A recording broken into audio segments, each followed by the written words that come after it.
Welcome to the Garden Report, Celtics postgame show on CLNS Radio and Celticsblog. My name is Gerald Wallace. With me, Jimmy Toscano from Celticsblog, Brian Robb from Celtics Hub.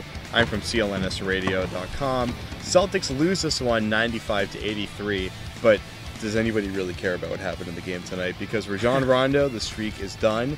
He was ejected from the game. Fight with Kris Humphries, spilled that into the stands. It was an ugly one. Jimmy, Rajon Rondo is probably going to face a suspension, so let's just start with that.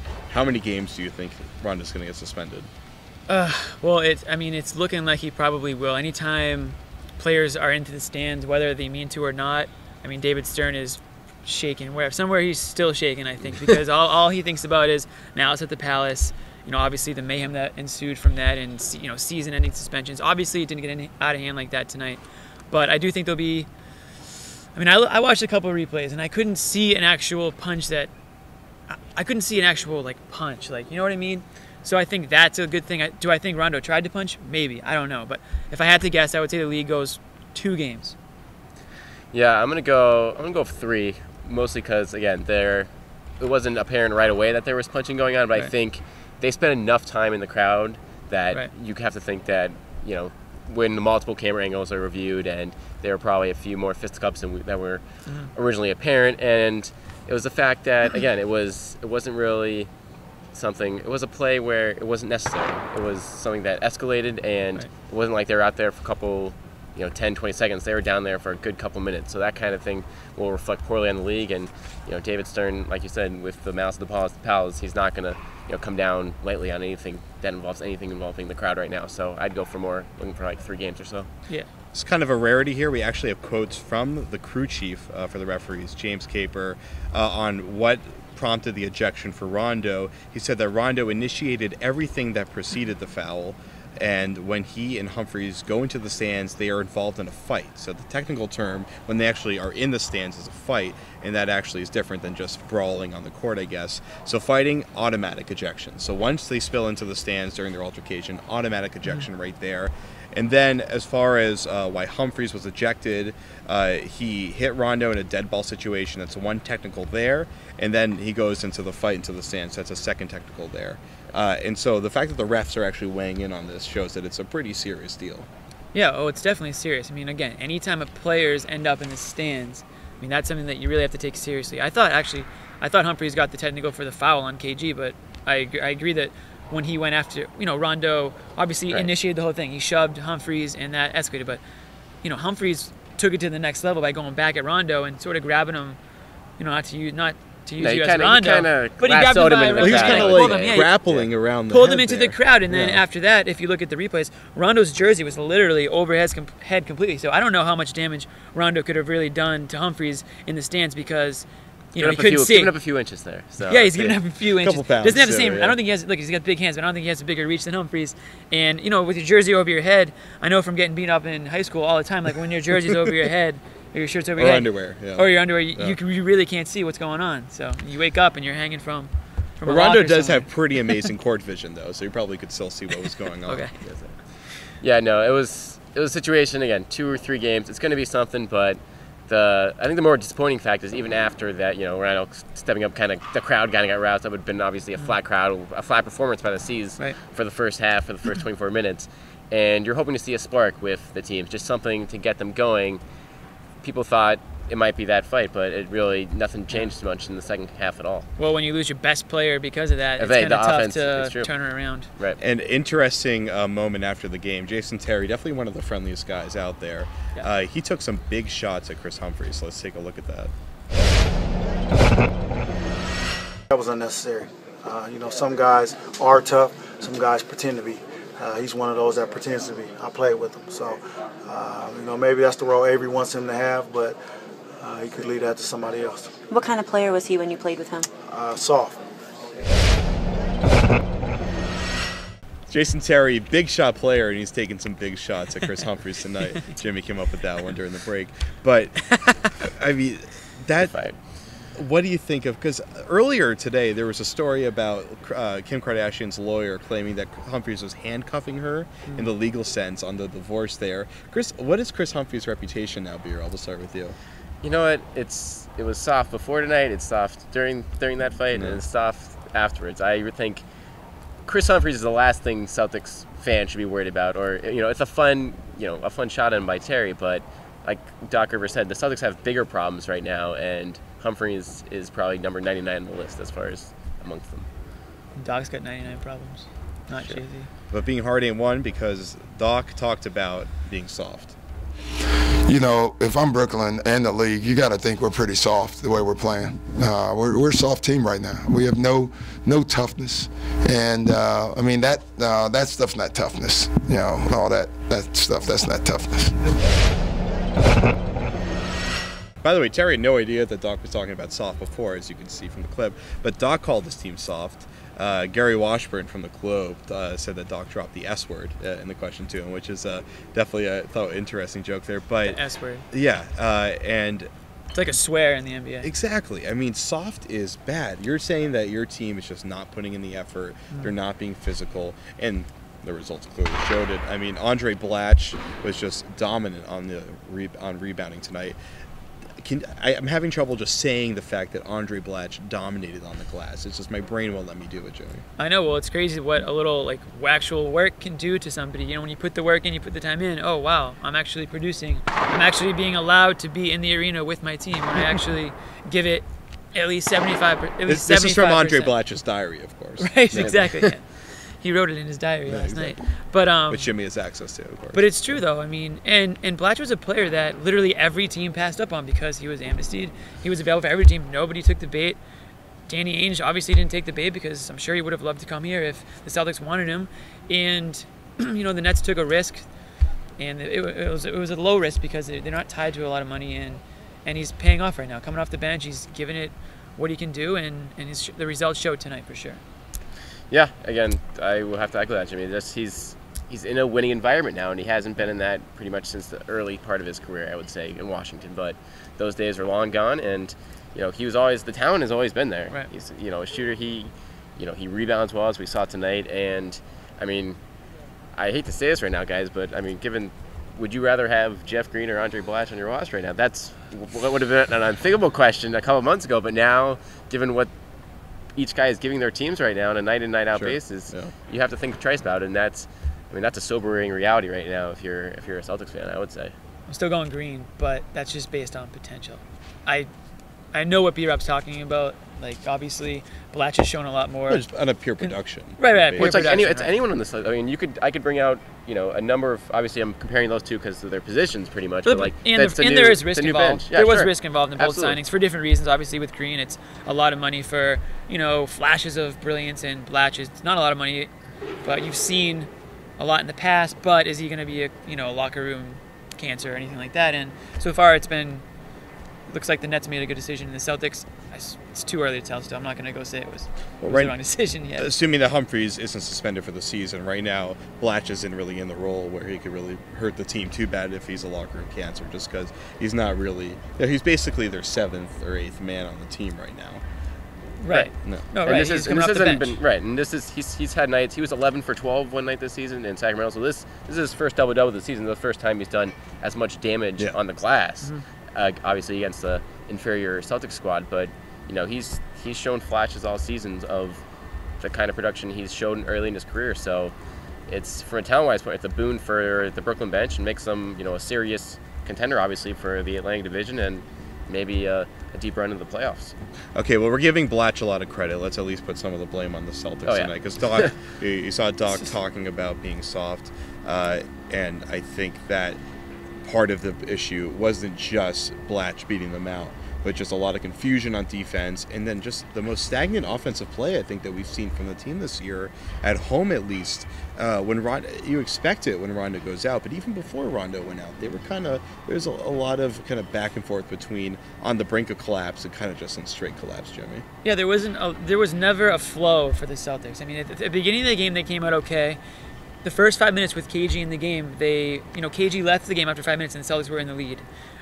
By the end of the first quarter, they were down 28-20, I'm pretty sure. And after that, they never got that back. They could never get any sort of flow back. It seemed like it was a double digits. I mean, it went up to 20 plus at one, or 20 at least at one point. And the Celtics never really clawed their way completely back into the game. There was, like you said, it was stagnant, and I just never thought the offense flowed. And then obviously, when you lose your quarterback, your point guard Rajon Rondo, and you put in Barbosa, who I thought had a rough kind of night for him. Off night for him. I thought at that point it was just sort of go out there and see if you can make anything happen, and they didn't make anything happen. Yeah, no, it's 13 turnovers in the first half. That's the one thing the Celtics have improved on a ton this season, in creating a efficient offense was approaching the top 10 in the league prior to tonight.